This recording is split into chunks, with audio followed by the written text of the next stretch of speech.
Good afternoon, Charles. Can you briefly introduce yourself?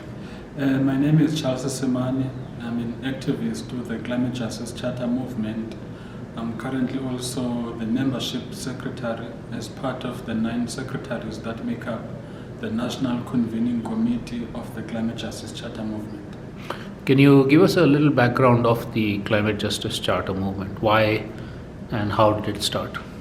The Climate Justice Charter movement was spawned by the South African Food Sovereignty Campaign. The movement itself started around 2018-2019 with the Climate Justice Charter, which was written basically by communities, by activists that were working on different sectors, on women's issues, on water, on access to land, on building food sovereignty alternatives from below. That process of formulating the Climate Justice Charter was sort of concluded in 2020 during the height of the COVID-19 pandemic. Sorry, just to interrupt, but just backtrack a bit. Why the need for a Climate Justice Charter movement? And what does South Africa specifically face in terms of the climate crisis? So South Africa is warming at about twice the global rate of temperature increase. And what we are increasingly seeing is that those who are least responsible for the climate crisis are the ones who are paying the highest harm. South Africa is also being hit by rain bombs. We are seeing increasing frequency and severity of droughts. It's hurting communities, it's hurting households. A lot of people are losing their lives. So we are really at the forefront of the climate crisis as a region that is a climate change hotspot, meaning we are not only warming at about twice the global rate of temperature increase, but we don't have the resources to mitigate against some of the most severe impacts of the climate crisis, like, for example, helping communities to rebuild. So the Climate Justice Charter, inspired by our long history of charters, like the Freedom Charter that was written in Cape Town in 1956. So the Climate Justice Charter is about envisioning what kind of a just transition do we want, and what is the just and livable South Africa that we want to build as communities, as activists, but working from below. So the Climate Justice Charter as a movement then was born out of realizing the vision of the Climate Justice Charter, which was spawned by the South African Food Sovereignty Campaign.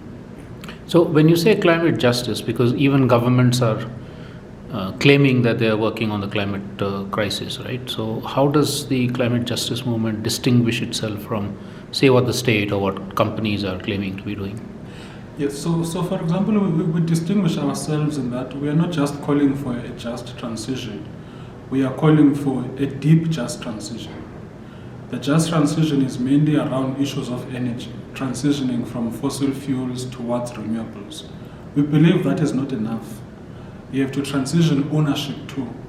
The just transition, we believe, should be based on energies that are socially based, that are community owned. But it cannot be an energy transition alone. We have to transition the many systems that feed into our societies. Let's say, for example, our food system. A food system that is based on extensive water use, that is based on chemical inputs into the soil, destroying living soil organisms, that is based on monocropping, is not going to survive climate shocks. So there's a need to transition the food system. In the same way, there's a need to transition the water system. You cannot have 60% of water being allocated to large industrial farms, while communities, especially communities in small towns, don't have access to water. So our vision of the just transition is beyond energy. It's about building eco-mobility. It's about building food sovereignty. It's about building water commons governance. It's about building oceans governance. It's about ensuring that you transform the way of thinking, because we cannot get out of this problem with the same thinking that got us into this problem in the first place. So it's about building epistemic disobedience, relinking and amplifying indigenous ecologies that are in communities, being based in communities, practiced in communities. So it's a broad vision, and that is what the Climate Justice Charter itself is about. It's about this plurivision. And what we mean by plurivision is you have to address the legacies of the past, you have to address the crisis of today, and you have to build a just and a livable world for the future, not just for the future generations of mankind, but for the future of all life forms, the more than human world. So does this also mean challenging the structures of capitalism, patriarchy, and so on, or do you think this transition can happen within those structures? The capitalist system is a cannibal. It cannot coexist with anything. It eats the life-enabling systems. So the just transition we are talking about cannot coexist with capitalism. That's why we need systemic alternatives and changes from below. Because the capitalist system does not know how to coexist. The climate crisis, for example, is endemic within capitalism. As long as you have the capitalist system, you will have the climate crisis, you will have the social injustice, you will have the cost of living crisis. So those two things basically cannot coexist. And in some senses, the capitalist system also builds on older systems of inequality like patriarchy. So does this also challenge that? And what would a gender just world look like? Well, a gender-just world begins with a recognition that first and foremost women feed the world, not these large industrial corporations. It's small-scale, mostly women farmers who feed the world. And the Climate Justice Charter, there were many women's organizations who were part and parcel of building the Climate Justice Charter, of building the South African Food Sovereignty Campaign, which spawned the Climate Justice Charter. So until you confront that evil of patriarchy, which in our own country is manifesting as gender-based violence, we are becoming the capital of gender-based violence. And the climate crisis is impacting on that. Because if communities are facing a drought, it's mainly women and young girls who are going to be at the forefront of it. We have to go and collect water, walking long distances, young girls not being able to go to school and things like that. So it's gendered. And it has to be confronted with that understanding and with that consciousness. And what about politics? So, we have a form of, you in South Africa, we in India have a form of liberal electoral politics. Do you think this kind of just transition can exist within that, or do you need different sort of politics and democracy? We need a different politics, a politics that is transformative. We have gone beyond mere reforms. Mere state reforms are not going to fix the problem. And that has been one of our core problems with the Presidential Climate Commission. A commission is not going to fix the climate crisis. Top-down technocratic solutions are not going to work. Real and systemic solutions have to be based in communities, have to come from communities. The communities know the challenges they are facing, and they know the solutions that need to be implemented. People are thinking on the ground of how they can solve this problem.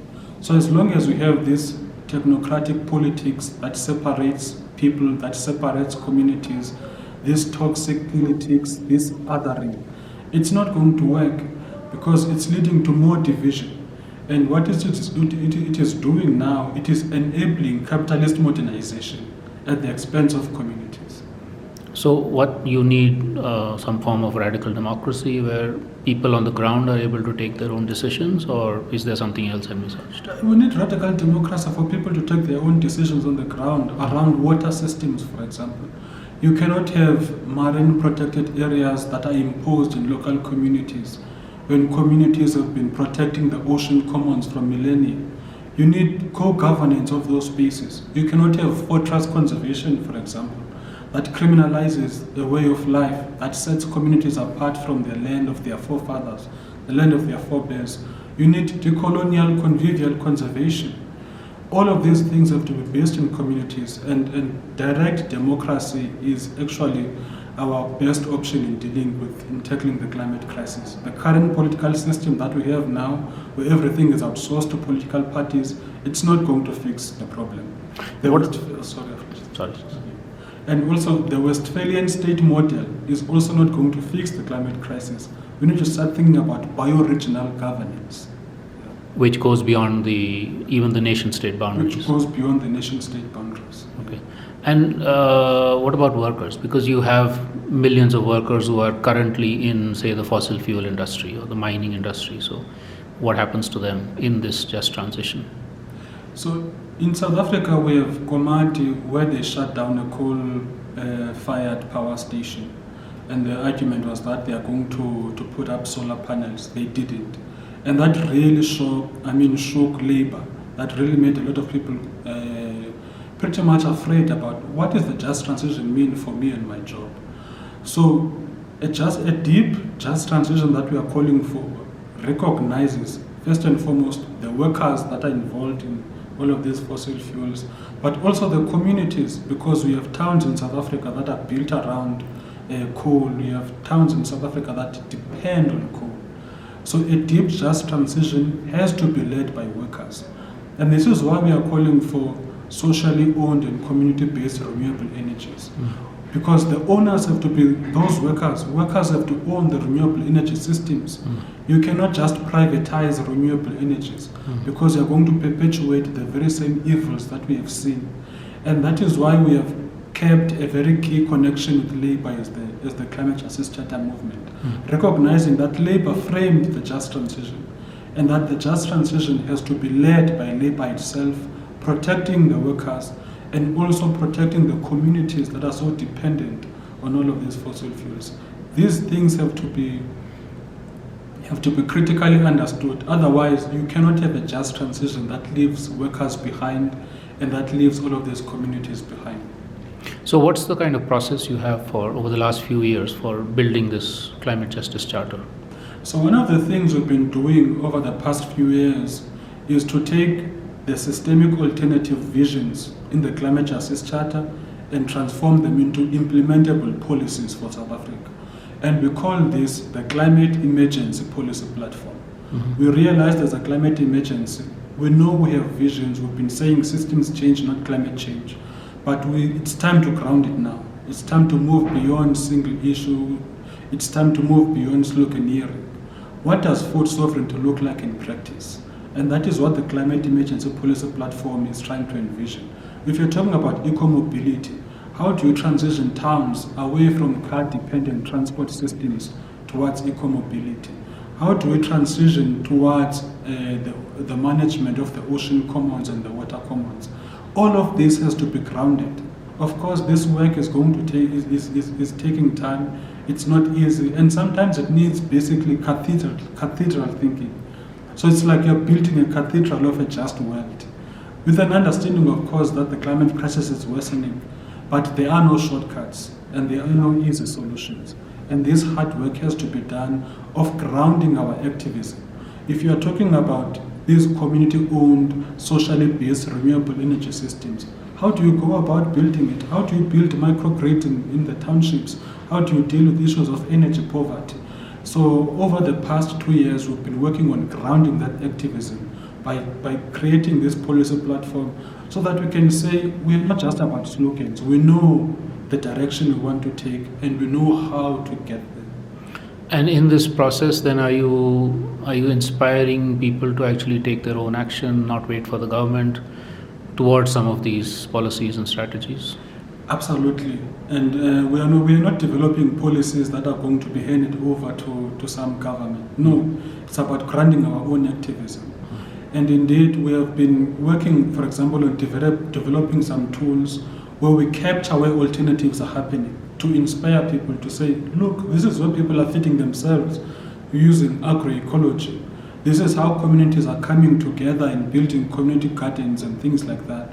So all of this is grounded and it's in operation. It's currently underway in communities. And the other thing we want to do with this policy platform is also build our own knowledge commons. Because we take these policies, we workshop around them, we discuss around them.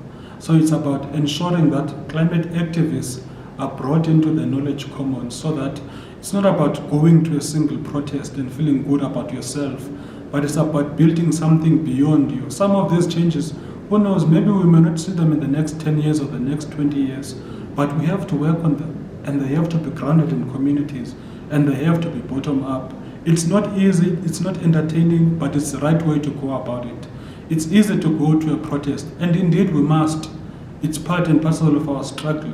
But we have to ground our activism and build transformative, systemic alternatives from below, led by communities.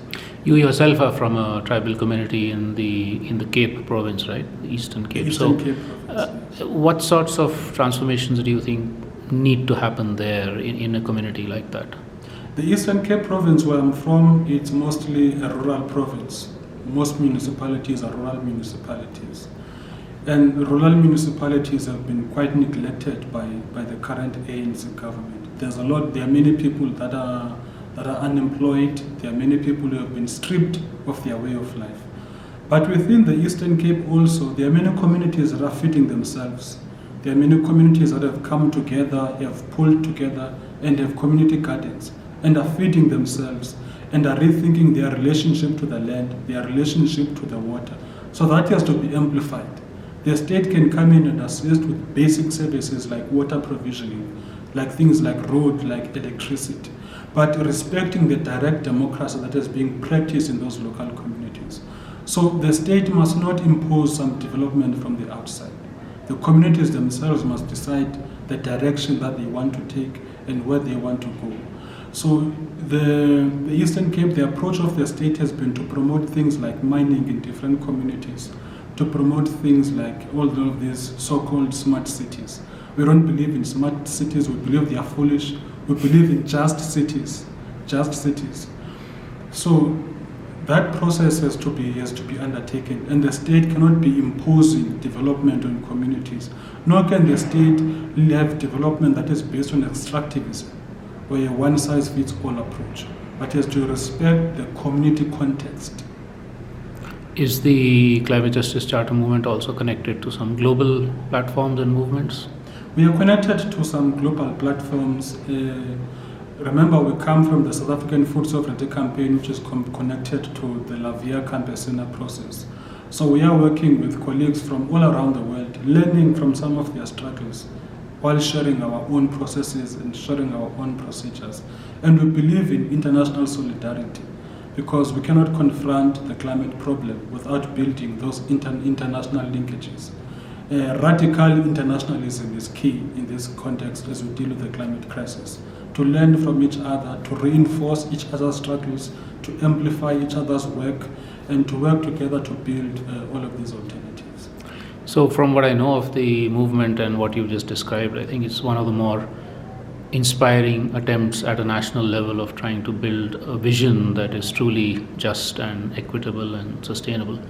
So, well, congratulations for that. I know it's very challenging and a long way to go, but it's already very inspiring. So, thanks for all your work and all the best.